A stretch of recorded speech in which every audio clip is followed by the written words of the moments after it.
Émile, un livre et des révélations. 2 ans que le crâne du petit Émile a été retrouvé sur un sentier par une randonneuse. Presque 3 ans d'enquête et une question, aujourd'hui sans réponse. Qui a tué le petit garçon, disparu le 8 juillet 2023 alors qu'il était sous la surveillance de ses grands-parents dans la maison familiale du Haut-Vernay.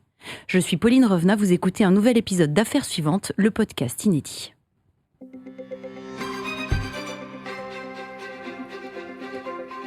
Avec nous Valentin Doyen qui publie un livre chez Fayard, Émile, les zones grises de l'enquête. Bonjour Valentin. Bonjour Pauline. Merci d'être avec nous. Vous avez été le chef du bureau de BFM d'ici et vous avez couvert l'affaire Émile. Vous couvrez l'affaire Émile pour BFM TV depuis le début.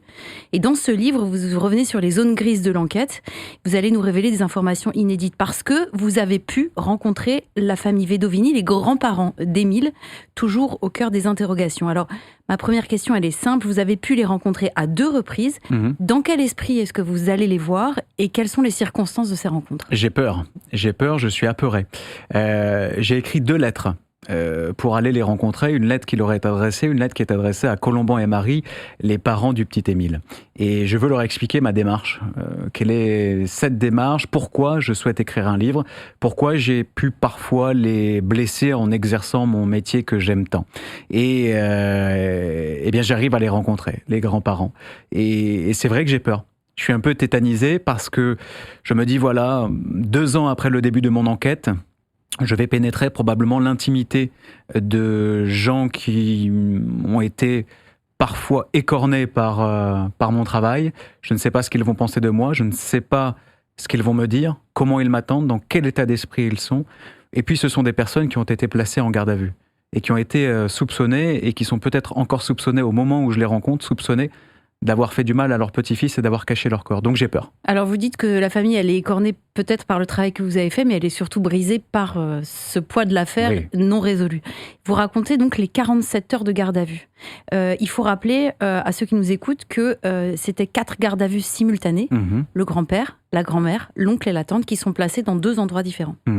Qu'est-ce que vous pouvez nous raconter des coulisses ? Qu'est-ce que vous découvrez sur ces 47 heures de garde à vue ? Comment ça s'est déroulé ? Alors, pour garder évidemment un petit peu de suspense et de secret, je ne vais pas tout vous dire, Pauline, vous vous en doutez. Mais ce qui est certain, c'est que les enquêteurs souhaitaient les faire craquer. Les enquêteurs avaient une intime conviction. C'était un suspect numéro 1, Philippe Vedovini, qui, par son tempérament, avait pu faire du mal à son petit-fils. Et donc, les enquêteurs ont tout fait, utilisé toutes les méthodes possibles pour obtenir des aveux. Et vous reverrez dans ce livre quelles sont les méthodes utilisées. Oui, ça, c'est du teasing. Bien sûr, ça, c'est un excellent teasing. Mais voilà, c'était pas juste une garde à vue comme ça. On ne fait jamais rien au hasard. C'était quelque chose, un acte d'enquête qui était préparé depuis plusieurs mois, m'ont avoué certains enquêteurs. Mais c'est un énorme coup de pression qui a été mis sur la famille pendant ces 48 heures. Mais oui, parce que ça commence, souvenez-vous, au communiqué de presse du procureur Blachon. C'est lui qui révèle à la presse que 4 personnes sont mises en garde à vue, que ces personnes sont dans l'entourage familial et que les nouveaux chefs d'accusation sont l'homicide volontaire et le recel de cadavres. Il n'est pas obligé de nous donner toutes ces informations, Jean-Luc Blachon. Quand il le fait, il sait ce que ça va engendrer dans les rédactions. Secoué. Il y a un électrochoc. Souvenez-vous, c'est un séisme judiciaire qu'on vit tous. Et donc, il y a une volonté de faire craquer les Vedovini et d'obtenir ces précieux aveux pour peut-être les mettre en examen, aveux qui n'arriveront jamais. Donc ils vont ressortir libres après 47 heures de garde à vue sans qu'aucune poursuite ne soit engagée contre eux.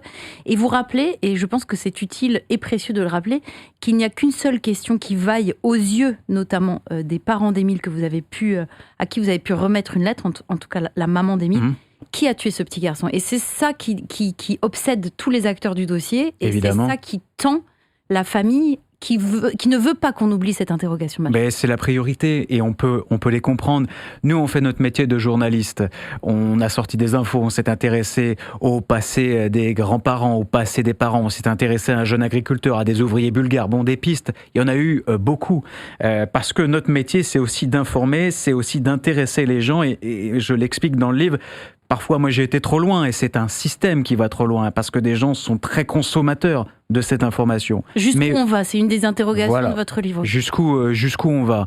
Mais eux, les Vedovini et les Soleil, donc les familles d'Émile, elles ne veulent savoir qu'une seule chose.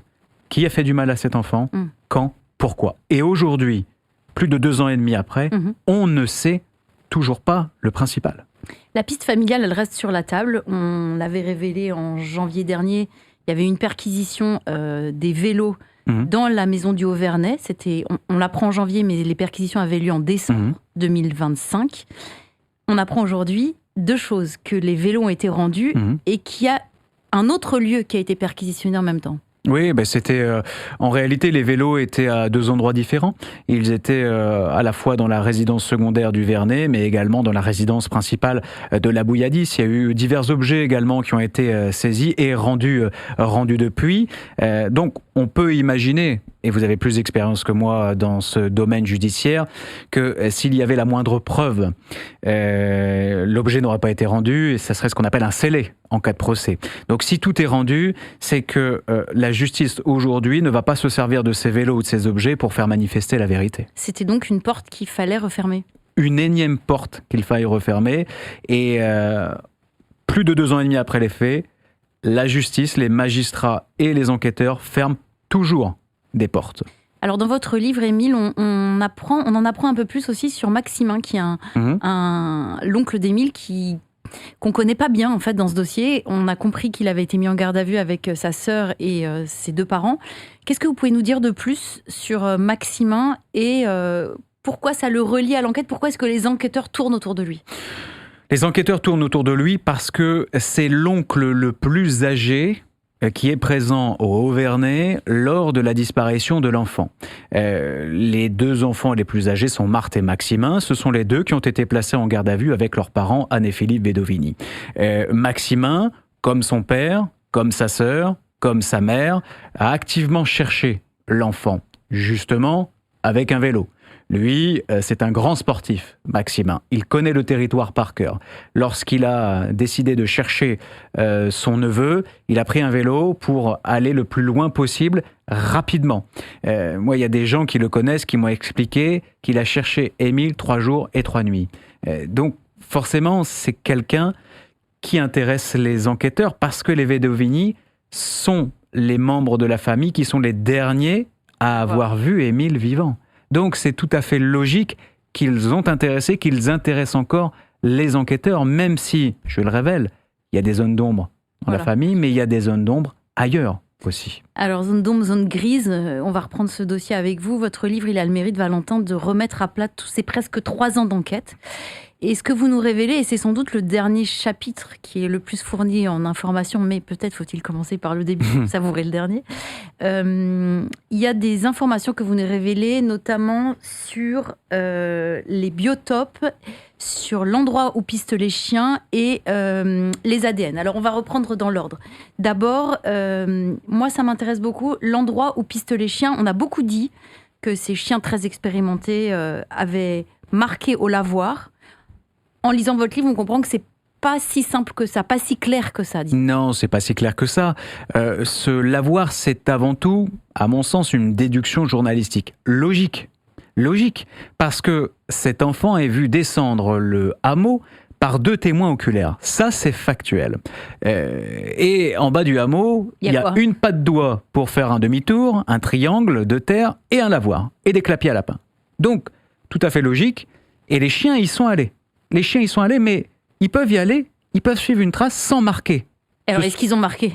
Selon une bonne source qui était une source judiciaire présente au moment des faits, il n'y a aucun marquage clair à cet endroit-là. En revanche, il y a un marquage à un autre endroit ?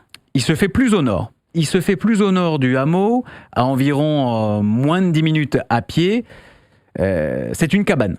Une cabane qui intéressait bien sûr les enquêteurs, parce que Émile s'y est rendu le matin. Et qu'il aimait y aller. Comme ses oncles et ses tantes, ce sont des jeunes qui ont des formations de scouts aguerris, et donc qui font des cabanes, et qui s'amusaient. C'est le début des vacances, il faut s'y replonger dans ce hameau en juillet 2023. Il faisait très chaud. Et tout le monde, ses enfants, aimaient bien se retrouver au niveau de cette cabane. Donc il n'y a rien d'illogique à ce que les Saint-Hubert, les chiens, puissent avoir marqué là-bas, puisque Émile s'y est rendu le matin avec ses oncles et ses tantes. Mais c'est à cet endroit, selon mes informations, que les chiens ont vraiment marqué, se sont véritablement excité au point de ressentir Émile. Pourquoi est-ce qu'on peine autant dans cette enquête ? Parce que tout démarre.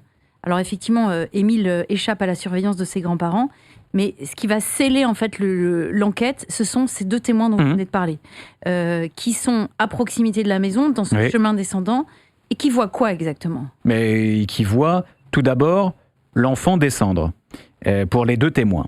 L'un des témoins voit également le grand-père descendre, Philippe Bedovini. L'horaire, 7 à 9 minutes, il descend. 7 à 9 minutes plus tard, ce même témoin revoit le grand-père remonter sans l'enfant. Et un peu surpris et affolé, dit on a perdu Émile. Et là, branle-bas de combat, tout le monde se met à chercher. Donc naturellement, les premières recherches, que ce soit celles des gendarmes, celles également des villageois, c'est de trouver un enfant qui s'égare seul.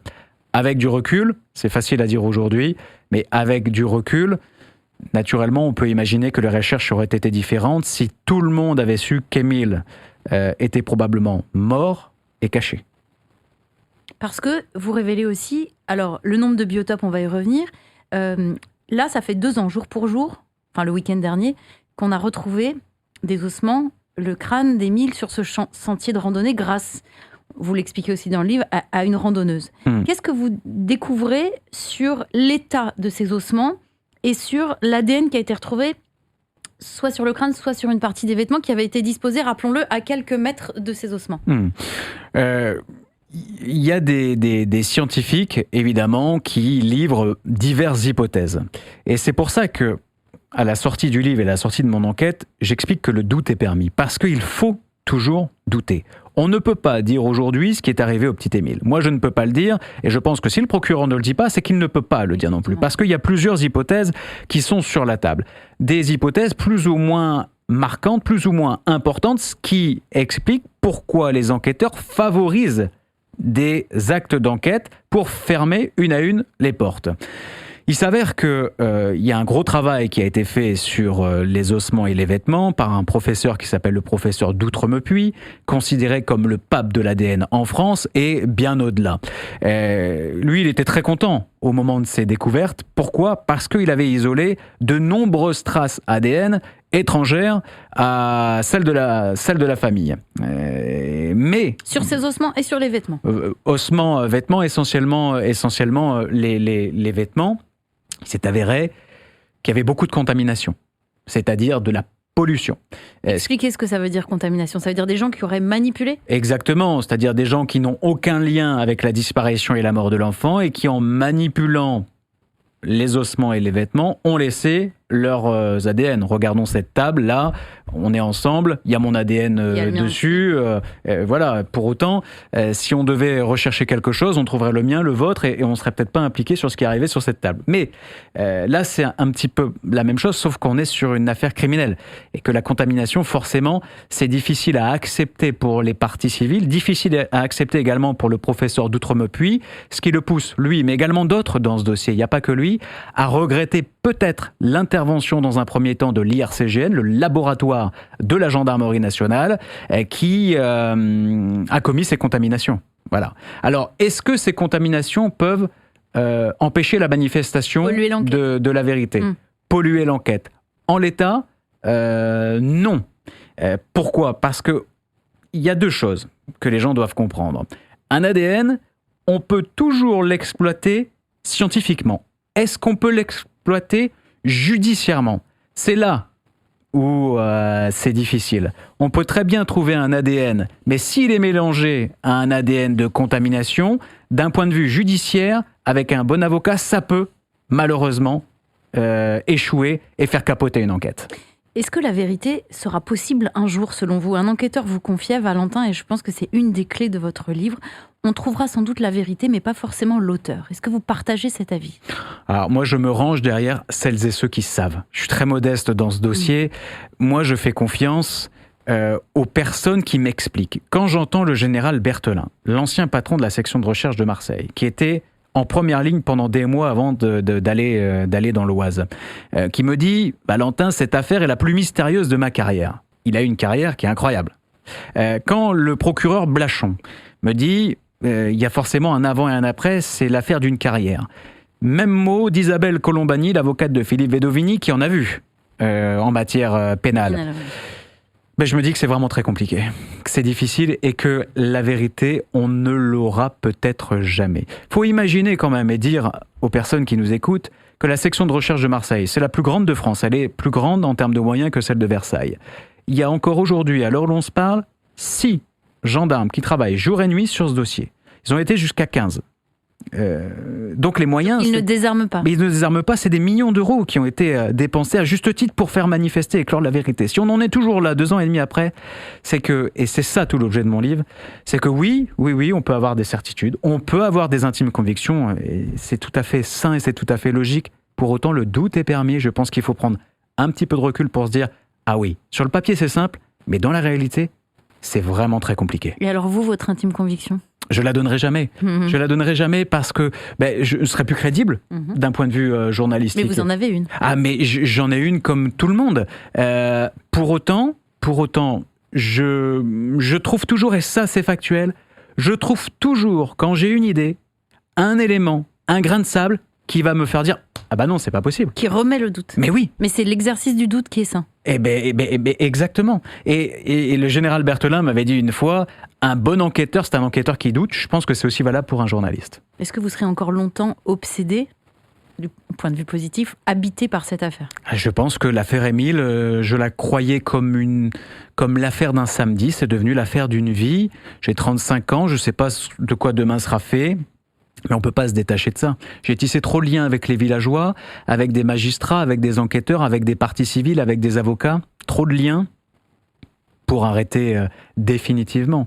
Et puis, vous avez laissé un petit peu des miettes de vous aussi dans ce livre et vous dédiez ce livre à votre fils. Bien sûr, parce que l'impact est énorme, j'ai transposé. C'est ce qui fait la différence entre ma situation et la situation d'excellents confrères qui sont probablement meilleurs que moi et qui ont des gros réseaux, etc. C'est que moi, je m'intéresse pas à l'affaire Émile quand ça s'accélère. Je m'y intéresse quotidiennement depuis le 9 juillet 2023, date à laquelle je l'ai révélé. C'est aussi pour ça que j'ai une certaine légitimité à en parler. Parce que je ne la gère pas, cette affaire, je ne la couvre pas, je la vis de l'intérieur. Donc évidemment, quand on la vit et qu'on a un enfant, que je salue, mon petit Roméo, qui a l'âge d'Émile, vous transposez, vous faites une bêtise. Et quand un matin, à 3 ans et demi, vous l'emmenez à l'école et qu'il vous dit, et qu'il vous demande, avec l'insouciance de son jeune âge, « Papa, est-ce que le petit garçon sur ton téléphone, il est mort ?» Eh ben là, vous prenez une claque et vous comprenez que Roméo, avec ses mots d'enfant, a mis le doigt sur mes mots et ma UX d'adulte. Donc forcément, j'ai laissé quelques miettes, mais rien à côté de ce que vivent malheureusement les parents d'Émile. Merci beaucoup Valentin. Je le rappelle, Émile, les zones grises de l'enquête, ça sort aujourd'hui, précisément chez Fayard. Lisez-le, il y a plein de fils à tirer et il y a plein de choses à découvrir. Et oui, le doute est permis. Merci de nous avoir suivis. Merci Valentin d'être venu jusqu'à nous. Vous pouvez retrouver cet épisode et tous les autres sur bfmtv.com et les plateformes de streaming. Nous, on se donne rendez-vous la semaine prochaine pour de nouvelles enquêtes dans Affaires suivantes, le podcast inédit.